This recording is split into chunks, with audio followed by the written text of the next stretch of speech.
السلام عليكم. اليوم باش نحكيو على القائمة اللي اعلن عليها قبيليك سامي طرابلسي اللي باش يشاركوا في كأس افريقيا 2025 في المغرب. القائمة فيها 28 لاعب، 4 حراس اللي هما الدحمان اللي باش يكون اساسي 100%، بن سيد اللي باش يكون حارس ثاني، الفرحاتي وبن حسان. بالنسبة للدفاع نلقاو فما 10 لاعبين، منهم 5 اظهرة، 3 على اليسار وزوز على اليمين، و5 في محور الدفاع. اللي في محور الدفاع نلقاو ياسين مرياح، الغندري، بن عروس، الطالبي وبرون. وبالنسبة للاظهرة زوز على اليمين اللي هما بن علي ويان فاليري، واللي على اليسار العابدي، علي معلول وبن وناس. نجيو للوسط نلقاو فما 8 لاعبين اللي هما بن رمضان، نعيم السليتي، حنا بعل المجبري، اسماعيل الغربي، الحاج محمود، الياس الصخيري وحسام تقا. والهجوم نلقاو فيهم 6 لاعبين، 3 على الاطراف و3 بونتا. اللي على الاطراف هما الياس السعد، الياس العاشوري وتونكتي. والبونتا نلقاو فراس شوات، المستوري وسيف الدين الجزيري. هذا بالنسبه ل 28 لاعب اللي باش يشاركوا في الكان هذايا. خلينا نعطي رايي المتواضع معناتها في القائمه هذايا. انا معناتها حسب رايي كما قلت لكم المتواضع، القائمه متوازنه، وبالطبيعه فما فرق كبير بين القائمه اللي مشات للكاس العربيه وبين القائمه هذيا اللي باش تمشي معناتها الكاس الافريقيه في المغرب. اول حاجه نبداو بالايجابيات نتاع القائمه هذيا. من الايجابيات اللي معناتها انا استنتجتهم انه القائمه فيها استقرار وفيها توازن كبير. الاستقرار معناتها خلينا نقولوا اخر فتره ديما نفس الاسامي، معناتها كل سوا في الحراسه،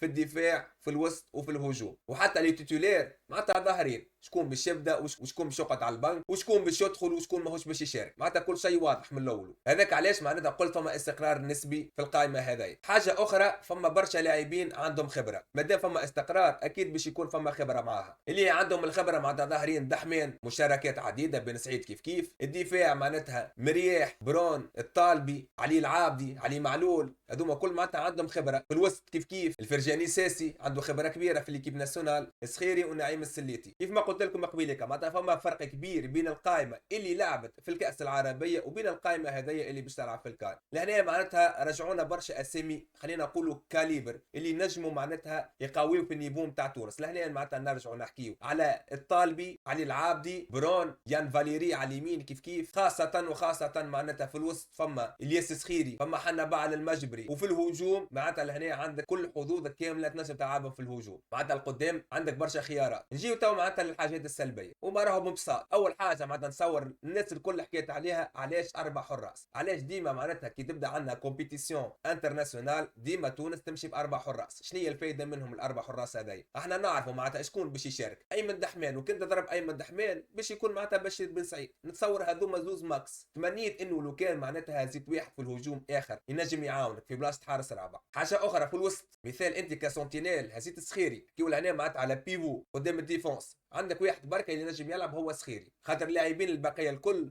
يلعبوا لك 8 ويلعبوا لك 10. معناتها لا قدر الله يضرب لك صخيري باش تكون باش تعوضه. هذه معناتها خلينا نقولوا نقطه استفهام. صحيح فما الغندر ينجم يلعب في البوست هذاك، اما مش باش يكون نفس الروندمون. مش كيفاش نجيو معناتها تو للهجوم، عندنا 3 لاعبين على الاطراف و3 لاعبين اللي على الاطراف الكلهم يلعبوا على اليسار، معناتها الياس السعد والياس العاشوري وتونكتي، ال3 يلعبوا على اليسار. شكون باش يلعب لك على اليمين؟ قبل كان يهز بالعيوني، اما العيوني معناتها برهن اللي ماهوش في قيمه المنتخب التونسي. هذاك علاش معناتها ما عيطلوش. على اليمين يمكن الاقرب باش يكون العاشوري والا تونكتي. الياس السعد نصور لك ثريه باش يخلي على اليسار، خاطر هذاك هو معناتها البوست اللي يوري معناتها اقوى ما عنده. حاجه اخرى بالله نسيتها، علاش السليتي؟ ومن غير ما ننساو معناتها اللي السليتي مضروب. باش تقول لي اكسبيريونس وباش تقول لي معناتها نجم يعاون في الفيستير. خويا ما شاء الله معناتها عندنا الاكسبيريونس توا في الجروب هذايا. نتصور الاكسبيريونس اكثريتها معناتها كاسبينه. من وجهه النظر نتاعي نرى انه وجود نعيم السليتي في القائمه هذيا زي كنا نجموا نستغلوه معناتها في اي لاعب اخر ينجم يعوضه. حاجه اخرى سيف الدين الجزيري،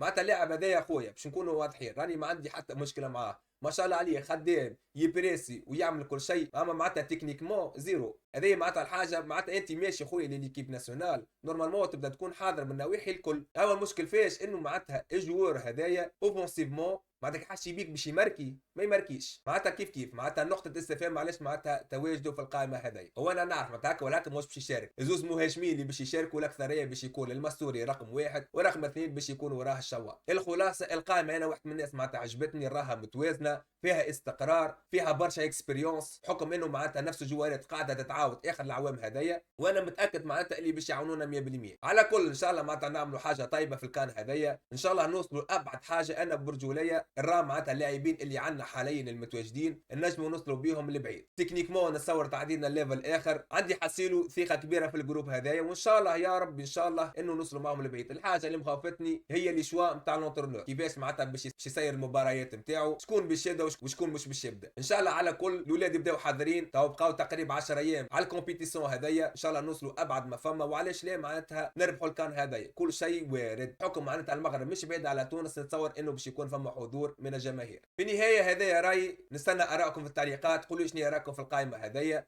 وشكون تمنيتوا يكون متواجد في القائمه هذايا. هكا هاو الشباب، هذايا اللي كان عندي في الفيديو هذايا. ما تحرمنيش من لايك والاشتراك في القناه، نتقابلوا في فيديوهات اخرين. سلام.